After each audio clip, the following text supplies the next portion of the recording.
Thank you. सबसे पहले तो बहुत अच्छा लगा पेरिस में फाइनली, मतलब डायमंड लीग की अगर मैं बात करूं तो लोजान डायमंड लीग में मेरी लास्ट टाइम मैंने विन किया 2023 में। उसके बाद फिर 2024 में सभी डायमंड लीग्स में सेकंड, तो फाइनली काफ़ी टाइम बाद फर्स्ट पोजीशन आई तो अच्छा लगा। और उसके साथ साथ फिर 4 दिन बाद फिर मैं ओस्ट्रावा में खेला, और वो भी कहीं ना कहीं मेरा एक सपना था खेलना, क्योंकि जब मैं छोटा सा था, जब मैंने जेवलिन शुरू भी नहीं किया था, मैं काफ़ी वीडियोस देखता था, तो वहाँ पे यूसेन बोल्ट और एंड्रियास थोरकिल्सन जेवलिन के बहुत बड़े लेजेंड रहे हैं, तो वो कंपटीशन खेलते थे और एक ट्रॉफी है गोल्डन स्पाइक की वहाँ पे, तो वो मैं देखता था, तो वो भी कंपटीशन वहाँ पे जीता। तो बहुत ही अच्छा रहा मेरा ये लास्ट का एक वीक, तो ट्रैवल भी ज़्यादा था और एक नया एक्सपीरियंस भी मिला। और सबसे अच्छी बात ये थी कि जो मेरे कोच हैं अभी करंटली यान ज़लेज़नी, तो वो मीटिंग डायरेक्टर थे, जो कंपटीशन के डायरेक्टर थे वो थे, और चेक रिपब्लिक में ही था वो, तो इसलिए बहुत ज़्यादा स्पेशल था मेरे लिए वो कंपटीशन। बहुत अच्छी फीलिंग थी। उस दिन तो कुछ ज़्यादा अलग नहीं किया, लेकिन जो मेहनत की थी कोच के साथ वो काफ़ी मन से और काफ़ी अच्छी हुई थी। सबसे अच्छी बात तो ये थी कि मैंने थ्रोज बहुत ज़्यादा किए थे। पिछले कुछ सालों से मैं थ्रोज नहीं कर पा रहा था, टेक्निक पे ज़्यादा काम नहीं कर पा रहा था, क्योंकि मुझे कुछ ना कुछ इंजरी हो जाती थी, तो मैं थोड़ा रेस्ट लेना पड़ता था। इस बार सब कुछ स्मूथ चला, अच्छे से हुआ, और काफ़ी अच्छी तैयारी थी। मुझे पता था पहले से कि कुछ इस बार अच्छा होगा, लेकिन फाइनली 90 मीटर क्रॉस हुआ। एक वो मतलब मेडल्स तो सभी हो गए थे अपने पास गोल्ड, लेकिन एक वो 90 मीटर का एक मार्क था, जो एक मैजिकल मार्क बोलते हैं जिसको, तो वो फाइनली अचीव हो गया है। 90 मीटर क्रॉस होने से ज़्यादा राहत मुझे 90 मीटर के क्वेश्चन से मिली है क्योंकि जब भी मैं कहीं खेलने जाता था 88, 89, वो भी एक बहुत अच्छी कंसिस्टेंसी है, लेकिन सबको 90 मीटर ही चाहिए होता था। तो सबसे पहला क्वेश्चन इंटरव्यू में ऐसा 95% ऐसा होता ही था कि वो जरूर क्वेश्चन आएगा, तो वो क्वेश्चन खत्म हो गया फाइनली, तो उससे मुझे बहुत ज़्यादा राहत मिली है। और बिल्कुल 90 मीटर हुआ है, तो मुझे ये फील हो रहा है कि हाँ, आने वाले टाइम में मैं और 90 प्लस के थ्रोज लगाऊंगा। फैंस का और जो पीछे स्पेक्टेटर होते हैं, पता नहीं, मतलब मुझे पर्सनली फैंस वर्ड थोड़ा सा पता नहीं, मैं एक तरह से उनको फैंस से अलग कुछ बोलना चाहता हूँ, साथी बोल लो, या कहीं ना कहीं अच्छे सपोर्टर, या आपके लिए अच्छा चाहने वाले, क्योंकि वो जो उनकी प्रार्थना और जो उनकी सपोर्ट होती है, बिल्कुल कुछ लोग होते हैं जो थोड़ा फ्रस्ट्रेटेड हो जाते हैं जब आप नहीं जीतते ऐसा कुछ, लेकिन कई लोग होते हैं जो आपको कंटिन्यूसली सपोर्ट करते हैं, लेकिन जब पीछे से वो चीयर कर रहे होते हैं, जब आपको एक और ज़्यादा मोटिवेशन मिलता है, तो मुझे लगता है कि उनका बहुत ज़्यादा हाथ होता है हमको हमारी अच्छी परफॉर्मेंस दिलवाने में। पर्सनली मैं एक क्राउडेड स्टेडियम को बहुत ज़्यादा पसंद करता हूँ। जब बहुत ज़्यादा लोग होते हैं स्टेडियम में, क्राउड होता है, और जब वो चीयर कर रहे होते हैं, तो मुझे बहुत अच्छा लगता है। और मैं हमेशा कोशिश करता हूँ कि कंपटीशन खेलने के बाद जब ख़त्म हो जाता है, चाहे मैं गोल्ड जीतता हूँ या गोल्ड नहीं भी जीतता हूँ, मैं हमेशा कोशिश करता हूँ जितने लोगों से मिल पाऊँ, तो मैं हमेशा मिलता हूँ। और सबसे अच्छी बात है कि हमारे इंडियन लोग, भारतीय लोग हमेशा जहाँ भी मैं खेलता हूँ, वो अब हर जगह मिलते हैं मुझे, पहुँच जाते हैं, तो वो देख के बहुत ज़्यादा खुशी होती है। एज एन एथलीट मुझे लगता है कि एक स्पेशल एक सपोर्ट होता है वो, जब भी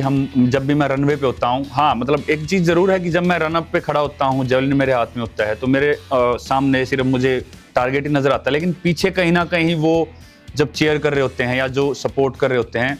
वो कहीं ना कहीं महसूस होता है। फोकस पूरा थ्रो पे होता है, लेकिन वो महसूस होता है, और मैं हमेशा थैंक यू करता हूँ उनको कि जो भी उन्होंने सपोर्ट किया, और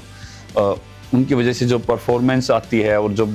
जब कई बार हम थ्रो से पहले क्लैप करने को बोलते हैं, जब क्लैपिंग होती है वो बहुत ज़्यादा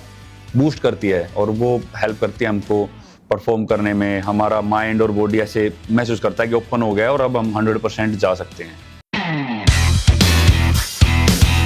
नहीं, स्पेशल लगता है सबसे पहले तो भारत आर्मी को बहुत बहुत थैंक यू कि वो एथलीट्स को ऐसे एनकरेज करते हैं, सपोर्ट करते हैं। और मुझे लगता है कि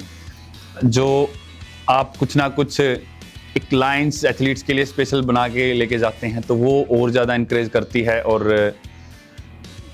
वो कहीं ना कहीं और ज़्यादा स्पेशल हो जाता है। एक क्लैपिंग है, आप कुछ चीयर कर रहे हैं, लेकिन एक स्पेशल आपको फील होता है आपकी तरफ से जब आप कुछ स्पेशल करके लेके जाते हैं, तो उसमें अलग फील आती है। नीरज चोपड़ा क्लासिक के लिए ये मैसेज होगा कि आपके सपोर्ट की बहुत ज़्यादा ज़रूरत है और आप ज़रूर सपोर्ट करिए, और मुझे पता है कि होगी। मेरे साथ ऐसे इतना ये हुआ नहीं है क्योंकि मैं ज़्यादातर बाहर खेला हूँ और इंडिया में इतना नहीं खेला, और मैं बाहर भी खेला हूँ तो वैसे क्राउड हुआ है, लेकिन स्पेशल ऐसे जो भारत आर्मी की तरफ से जो महसूस होता है खिलाड़ी को, वो अभी तक मैं नहीं कर पाऊँ। तो होपफुली एनसी क्लासिक में हम वो फील करेंगे और वो मुझे हेल्प करेगा कि मैं और अच्छा परफॉर्म कर सकूं। बिल्कुल, जब मैं सबसे पहले तो बताना चाहूँगा कि जब मैं छोटा था और जब मैंने जेवलिन शुरू किया, तो तब तो मेरा कोई ऐसा सपना भी नहीं था कि मैं इंडिया को रिप्रेजेंट करूँगा इस लेवल पे, या ओलंपिक्स भी खेलना है कभी, या वर्ल्ड चैंपियनशिप। तो आज वो पता नहीं, मतलब वो कुछ भी बोल सकते हैं, लोगों की प्रार्थना है या मेहनत भी बोल सकते हैं, फैमिली का, टीम का, सभी की सपोर्ट है। मतलब आज यहाँ पे मैं बैठा हूँ और फाइनली एक ऐसी चीज़ कर पा रहे हैं कि जो मतलब सपने के दूर दूर भी सपना नहीं था, कि फाइनली एक इवेंट ऐसा हो रहा है। एक एथलीट का सपना होता है कि मैं अपने देश के लिए गोल्ड जीतूं, लेकिन ये कहीं ना कहीं उस सपने से ही बड़ा है कि एक ऐसा इवेंट लेके आए अपने देश में, अपने देश के लोगों के बीच, कि वो और ज़्यादा उसको देख पाएँ। क्योंकि जेवलिन नॉर्मली इतने लोग इंडिया में फॉलो नहीं करते थे, धीरे धीरे पता लगने लगा, और आज जब एनसी क्लासिक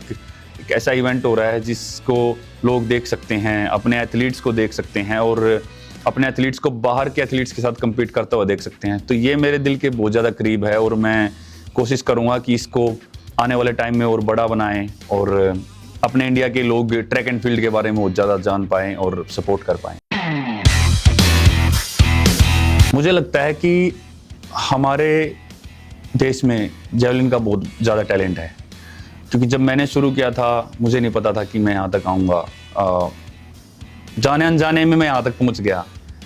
लेकिन जब टैलेंट सच में पहचाना जाएगा, क्योंकि हमारे पास बहुत मेहनती और स्ट्रॉन्ग एथलीट्स हैं जो बहुत ज़्यादा मेहनत करते हैं, उनको सही डायरेक्शन चाहिए, तो मैं श्योर हूँ कि ये इवेंट उनको हेल्प करेगा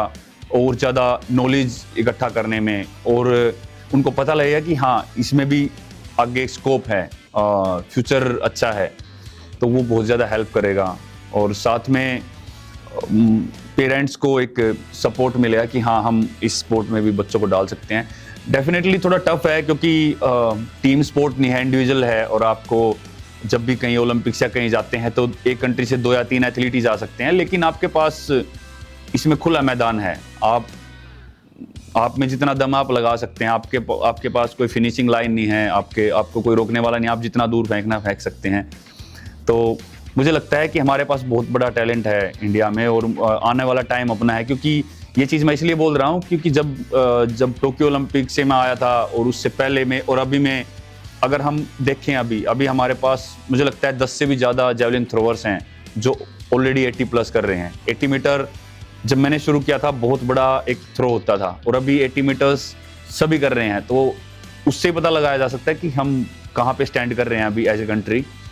तो मुझे बहुत ज़्यादा उम्मीद है कि ये इवेंट बहुत ज़्यादा हेल्प करेगा हमारे इंडिया की जेवलिन को और एथलेटिक्स को और स्पोर्ट को ऊपर उठाने में, क्योंकि एक डिफरेंट चीज़ हो रही है। ओलंपिक स्पोर्ट है,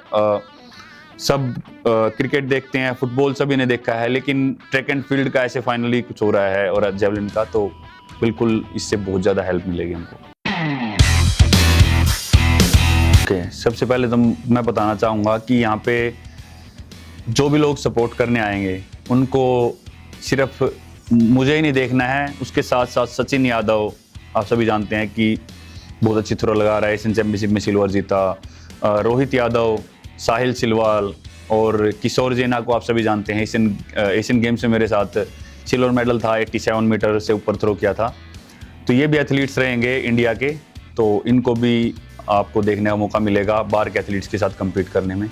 तो आप आइए, अपने एथलीट्स को सपोर्ट करिए एनसी क्लासिक में। तो भारत आर्मी का भी बहुत ज़्यादा सपोर्ट रहा है हमेशा से दूसरे गेम्स में, और एनसी क्लासिक में भी मुझे लगता है, मैं चाहूँगा कि मेरे साथ साथ बाकी एथलीट्स भी जो इंडिया के खेलेंगे उनको आप सपोर्ट करें,